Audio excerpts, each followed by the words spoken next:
Here. Trustee Scurry. Here. Trustee Suma. Here. Okay, I'd like to welcome everybody, and I think we got a full house tonight, so any vacant chairs over there? Right here. One here. There's a chair right there, somebody would like to sit down? One here. Okay, like always, we always start off the meeting with a little rap session with the Suffolk County PD, and I see Inspector Newbauer is not here tonight, so we have Sergeant Doyle from the 7th Precinct. Sergeant, from the oath. Good evening, everybody. Inspector Newbauer couldn't make it tonight, so I'm here in his stead again. Tonight I brought with me Police Officer Bill Cunningham. He is actually a resident of Mastic Beach. I'll let him introduce himself when I'm done. I'll just go over a couple of things since the last meeting. Actually, the day after the last meeting, we had an incident which was kind of bizarre because we didn't even receive a 911 call here. It was a robbery/shooting incident that happened on the vicinity of Dogwood and Huntington. Two gentlemen showed up at Brookhaven Memorial Hospital with one of them with some gunshot wounds. The other one was kind of scuffed up a little bit. They were driven there by a friend. The hospital obviously notified us. The 5th Precinct went there because that's the 5th. Upon further investigation, it was determined that it happened somewhere on Dogwood. We responded over there, secured the scene, crime scene and stuff came out. There was some ballistic evidence recovered and stuff like that. Neither of the gentleman who received the gunshot wounds wasn't life-threatening. He's fine. It looks like it was a robbery, but it was targeted. It wasn't a random robbery. There was some proceeds taken. I think it was like jewelry and cash. Not very cooperative victim or witnesses, to say the least. Still an ongoing investigation. They have a couple of persons of interest, but no arrests have been made as of yet. Since the last meeting, there's been a few, not as many in Mastic Beach, but more so in Mastic. We have a crime pattern actually up close to the Mastic Firehouse in 710 sector with residential burglaries. We have had 4 down here since the last meeting, residential. In each case, proceeds are small items, jewelry, cash, small electronics. In all cases, the entry is usually through a rear door or window where it's quiet. So we're just, we've stepped up patrols in the areas, everyone's aware of it. We're just asking any residents, if you see something that seems out of sorts, anyone walking around the back of the house doesn't belong there, a car up and down the block, like a car that just seems to be circling the block, guys going door to door, checking door handles, stuff like that, please call 911, let us know. This is how we close out a lot of these things, and we get the guys responsible. What else do I have? That was, the usual, maybe a half dozen or so larcenies from vehicles. Same thing, anything that's, cash, easy stuff like that, that's, and in all these cases, it's people leaving their doors unlocked. I think the inspector said it, a ton of times too. They're not busting the car windows, they're not breaking into the car, but if, it's kind of like a crime of opportunity going around checking door handles during the night. If they get an unlocked car, they'll rummage through it, any change, people, phones, GPS and stuff like that, stuff that they can get rid of easy. So we got about a half a dozen of those, which we always do, but the midnight units, have stepped up to patrol in the areas where it tends to be an issue. A lot of times it's usually in apartment complexes. It's the one on Mastic Beach, Fairfield? Yeah, in there and stuff like that. I know we had a ration there in the past, but there hasn't been any there. And all the more recent ones have been out of there, just in a local street. So that's really all I have to report this month. I'll hand you over to Bill, let him introduce himself, and then we'll field any questions if you've got them. Good evening, everyone. As Sergeant Doyle mentioned, I was a longtime resident of Mastic Beach. Graduated class of '84 from William Floyd. Went into the military. Came out in 2005. Began working for the police department. It's been about 9 years now. Recently, Inspector Newbauer and Sergeant Doyle asked me, gave me the opportunity to come work here in the community policing section of our precinct. I jumped at the opportunity.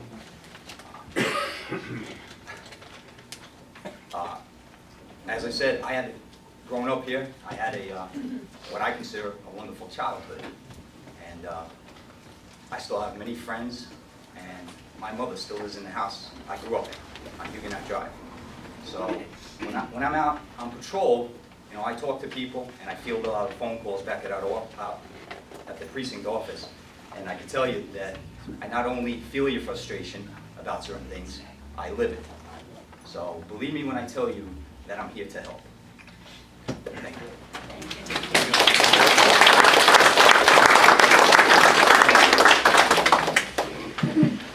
We'll take a couple of questions on it. Yeah, anyway, if anyone has anything. Sorry. You had mentioned a couple of small crimes. Is there any particular areas in the beach that you've seen more reason? The burglaries were Peaker, Cedar Road East, Jefferson, McKinley, and then we had one commercial on Mastic Beach Road, Cut-Rate Lawn Care, or Cut-Rate Lawn. They actually went over the fence, went into a truck that was there and stole some landscaping equipment and stuff like that. Okay, so it's spread out. Spread out, yeah. Okay. What else? Yep, those are them also. They're all in Mastic Beach, but no real pop. The ones up north, like I was saying, in Mastic, that was a small cluster right there off, like up by the tracks there, by the Mastic Firehouse. So that one is definitely more concentrated. We don't believe it's the same people that are doing both. But Question? Just a couple of things. You should take credit for catching the guy who shot at the house. And that's only been in the paper, but I didn't. which one is that It's now? the, Edgewater or Clover?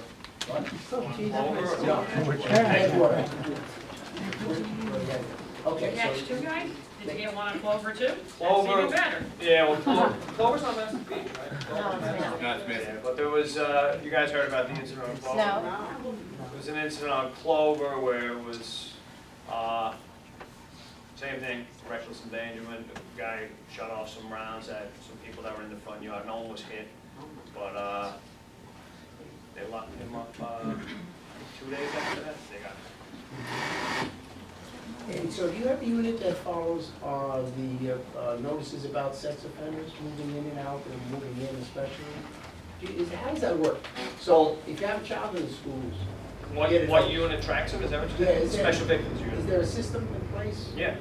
So Special what- vic, right, they have to register, there's certain guidelines with how they have to register and keep their information up to date.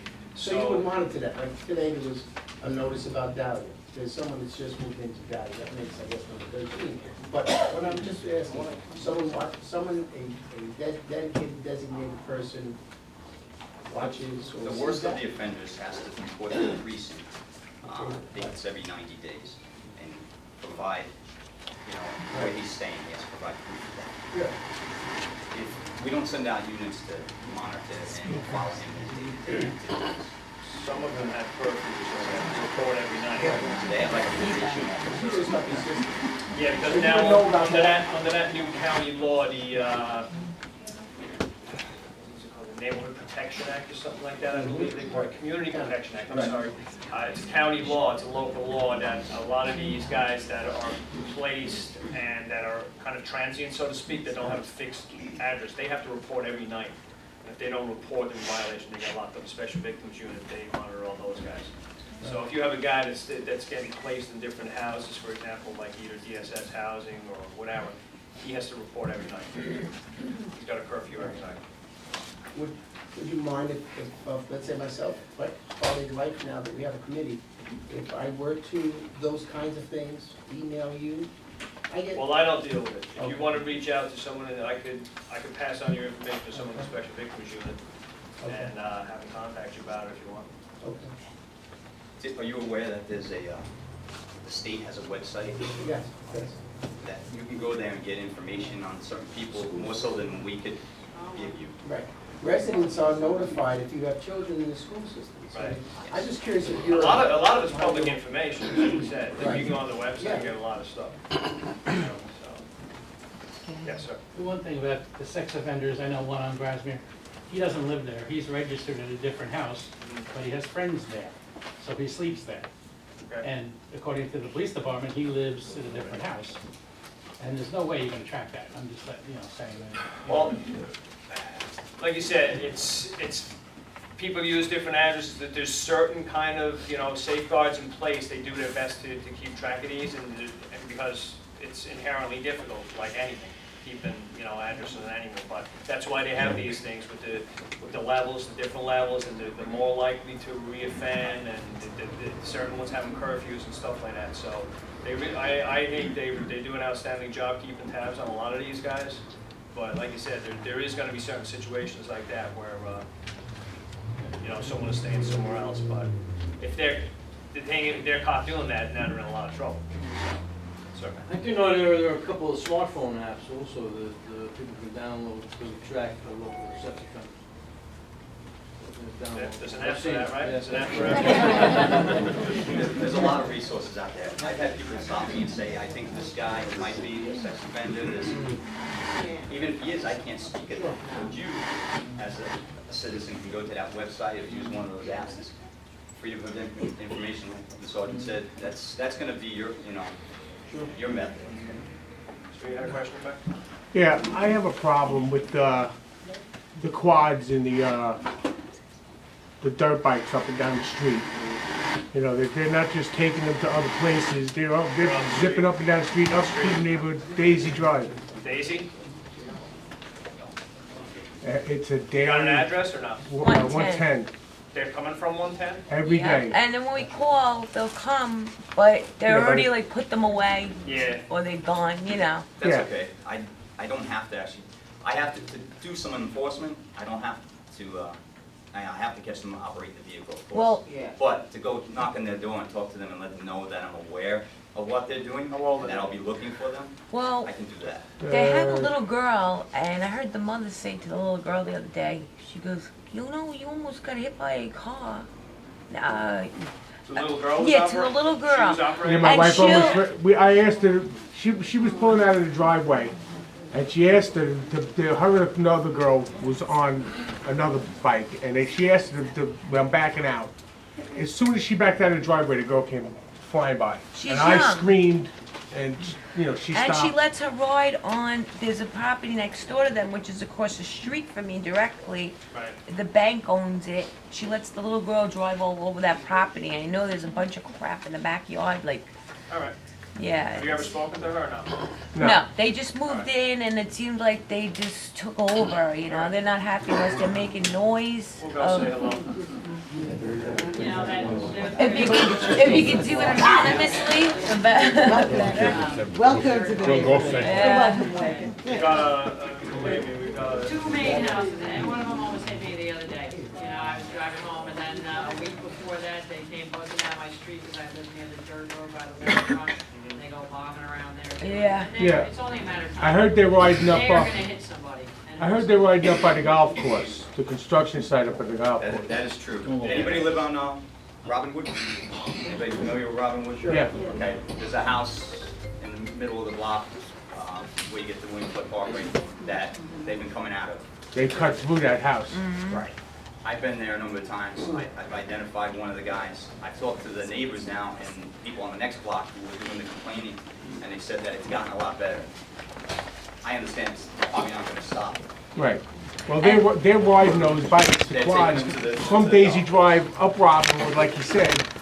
Yeah, they're What, taking it back. the girls in elementary school. She you may be know, second grade. Unregistered vehicle, she gets into, something happens to her. Second grade, maybe. Nah, it's ridiculous. That- There's just a thing, and like you said, you got parents are letting their kids drive these things. And It's just a thing the on mother news. goes up and down fast, like she's got like a bug up her, and she There's a just thing on the news takes a today really with fast that ride. Olympic swimmer who almost killed herself on one of them. She's like a 6-time gold medalist. I can't think of her name now offhand. But severed her spinal cord. on one of them. It's crazy. Yeah, I just try to do it anonymously, because I don't even want anything to do with them. I don't even care. Anything about the Make it missing girl stop. from the church party? The Sarah, the missing girl? missing girl from the... Yeah, she's from that church, but she got Okay, missing at a the car party. that showed up. Let me just say, very ongoing investigation that there's nothing I can really talk about with regards to it right now. Very sensitive, very sensitive. But Needless to say, yes, her car showed up under suspicious circumstances in Medford, and it's ongoing, but I really can't get into it. Yeah, You understand, right? yeah. Sir? Actually, along the line with the bikes, right on Orchard, 121 Orchard, these guys, this is not a dirt bike, this is a drag bike. Like, extended for, it wakes us up at like 1 a.m., jump out of bed. Yes. Like a chopper? No, like NHRA, straightaway bike. Okay. It was about 3 to 6 today, they were running it, I got video. Officer came right before the meeting, I think Officer Olchi, I got his name will be, he took a report from me and all. But, it's 121 Orchard. 121. Two young men, maybe 20, black bike. So it's not a street legal bike, that's for sure. No, you mean, if you want, I'll show you later the video, you can hear it. I mean, if They're anybody so in Massachusetts loud. had to hear it. Yeah. It sounds like a NASCAR. And he was doing about 100 miles an hour up and down. Yeah, see me afterwards. You got the video? I'll take a look. I got a video right here. I see it all the time. I'm done watching. The video was a big thing. Orchard. Right over here, but it wasn't popular. Okay, no other questions? Orchid. All right, guys, thanks a lot. And I probably won't see you next month, but I'm sure the inspector will be back next month. Next month I'll be off, but I'm sure the inspector will be back. Yeah, it says classified. Once again, thank you very much. No problem. Thanks, everyone.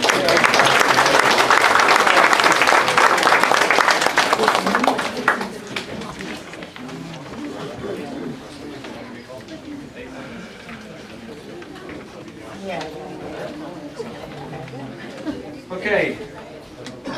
All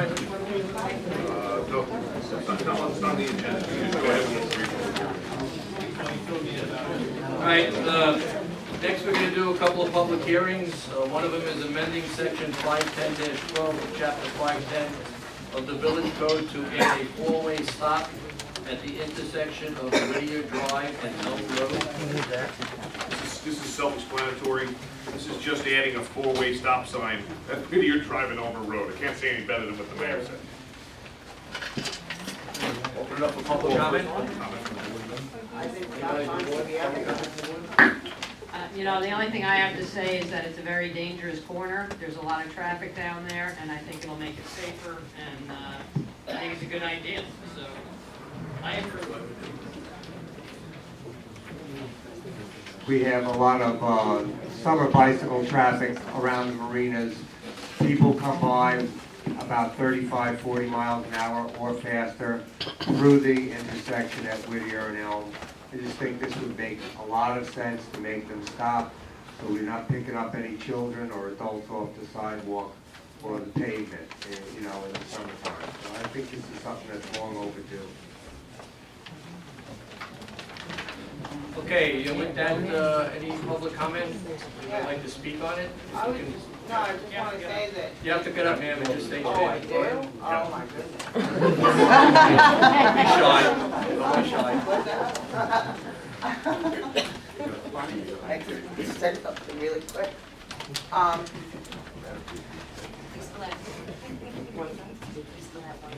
And the mic's okay. off.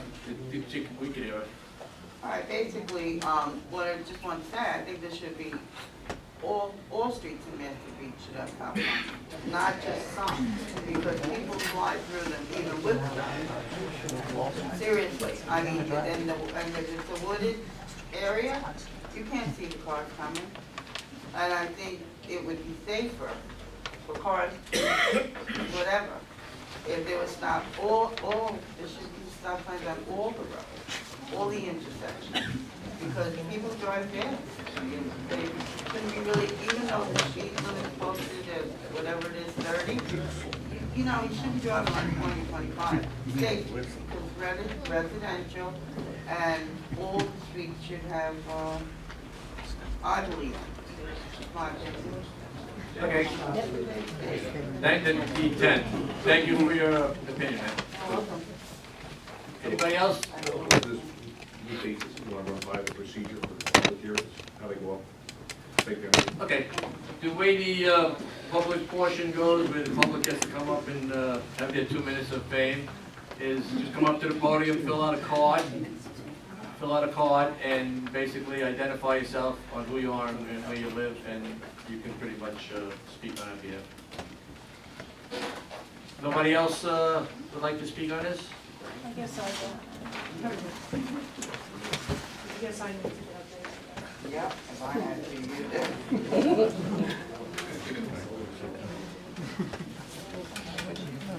I think it's a great idea. I was thinking the same thing. Yeah. I just Really? don't know if it's, you know. Name, ma'am? Donna. An address. Donna Maurice, I live at 124 Cypress Drive. And I was with the same thought as this lady when I heard that, but I think it would cost a lot of money. My concern is it's a great idea, whoever brought it up, and spending the money, but it's only as good as the enforcement. So how will we enforce that people in the village stop at the stop signs? You know, is there any idea, can we have some extra patrols at that particular spot or others? And I think, in all fairness, the people that should answer that question had left, but I'll address it with them because actually, we have several cars that actually patrol the whole Tri-Hamlet area, so for them to be in one spot, well, they, and I know the intersection very well. When you come out of the marina to section 1, and you make the turn to come down Whittier, it is a tricky corner, and to have a cop sit there all day long, I don't mean sit there, but once in a while, a couple of times a day, at least pass by there and catch 1 or 2 offenders, so that the other people see that, you know, it means that it's gonna be enforced. You can't just go through the village and go through stop signs. Like, very rarely do I see anybody getting a ticket for going through a stop sign. It seems to be like a common thing. So it's a great idea to spend the money to put the stop signs, but if you're not enforcing it, what good is it? All right, I'm gonna be talking to Sergeant Doyle in one in the afternoon when he comes in, and I'll address it Oh, with okay, him. thank you. So I know one time we had asked them for the speed card to come down here, and they did it. They do work with us, so. Oh, yeah, same thing with the speed limit. Thank you. All right, thank you, Nick. We were worried about buying tickets. No other comments? I'll accept a motion to close the public portion. Gary, second by Morris Perry, all in favor? Aye. All done? Thank you. Now I'll make a motion to authorize the installation of that stop sign. Yep. All in favor? Aye. All done? Yeah. Okay.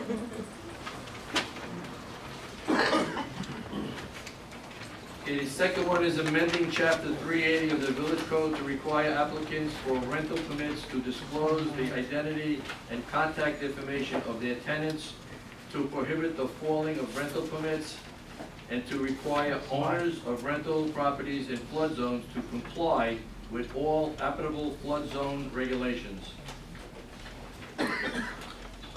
Good evening, Mr. Mayor, members of the Board of Trustees. I'm going to explain some of the changes in the law. These next 2 public hearings are very complicated, so I'm sure there's going to be a lot of questions, but can everybody hear me in the back? Yeah. Okay. This is chapter 380 of the village code. Chapter 380, the board feels wants to be expanded to have the rental permits have more information on them about who the tenants are. Currently, if you rent your property in the village of Massey Beach, and as is not new, as is in the town of Brookhaven, you have to obtain what's called a rental permit. And the rental permit states out certain information, that it's how many rooms, the occupants, that it's safe, there's an inspection that's required. There are some requirements tonight that the board is considering to include. One is that if you obtain a rental permit in the flood zone, you must demonstrate that it's in compliance with the flood regulations. The goal is to not allow subsidized housing in the flood zone, and that if you're renting a home in the flood zone, it will be in compliance with Chapter 230 of the Village Code, which mimics the federal flood regulations. The second is that, and is also new, that the name of the tenants must be included in the rental permit. So anyone occupying the property must be disclosed as part of the rental permit application. And when there's a change in the tenancy, the rental permit must be updated so that the new occupants are included. There are exceptions when the property is only rented for the May, June, July, August, September 150-day time period, or when it's rented for less than 30 days. The rental permit must also include the name and telephone number of the managing agent or operator of the intended rental dwelling. The reason for that is that if you are a landlord who does not reside in the village of Mastic Beach, this will make it easier for the village building department to get a hold of you if there is an issue with your property. The foiling of the permits was a concern. Trustee Busen, do you want to talk about that? Yeah. Want me to go through it? You can go through it. Okay. Everyone is familiar with the concept of what a FOIL is. A FOIL is a Freedom of Information Law request. That's when a citizen can FOIL and request a copy of the rental permit for the property. We encourage property owners, if they have a question of whether the house next door is in compliance and has a rental permit, to FOIL that rental permit. However, there is a strong constitutional concern with foiling the identity and names of the occupants. So the names and occupants are for the government's enforcement purposes, not necessarily for any legitimate purpose for a citizen to know who's the identity of the people next door. So the proposal, one of the changes that Trustee Busen is going to make tonight, originally I had it drafted to be prohibit all rental permits from being foiled. Now to protect the constitutional right to privacy for the occupants, for that the occupancy certificate, the occupancy registration will be exempt from FOIL. So you can still FOIL the rental permits, just the occupancy identity of the tenants will be exempt from FOIL. How about the number of tenants? tenants? Well, I'll take questions at the end. There'll be a whole ton of people I'm sure they're going to talk about. So those are the changes that are proposed in this local law change. That's not what that says. Any questions from the board? Yeah, I have a comment. You know, I just, Brian, in looking at it, I want to know why we couldn't actually just redact the personal information of the tenants and still allow the actual rental permit to be foiled. Because I do think there's information on there that citizens should be allowed to get. So I understand the need if we're going to change the law, and I understand if we're now going to have tenants required to put their personal information on the form, or that you don't want to give that out. I agree with that. But why couldn't it be that we could redact that information and still allow the rental permit to be foiled? The thought from the building department was that they would have two separate forms. The rental permit's an annual permit, annual permit that will continue for the year. The occupants could change. So if you have a separate rental permit and then the separate occupancy registration as two separate forms, you could exempt one and have all the information that anyone would want to have subject to FOIL releasable on the other form. So everybody understands that, so you'll still be able to get the information. Is that correct, Brian? You'll Correct. still be able to get the information. Just as it is now. Renting the house and everything else, we'll have two separate forms. Just on this occupancy form, that's the one that's going to be not foiled. Correct. Okay. Any other questions from the board? Open it up to public comment. I'm just wondering, is the... Ma'am, you have to come to the podium, please. I'm gonna let you out.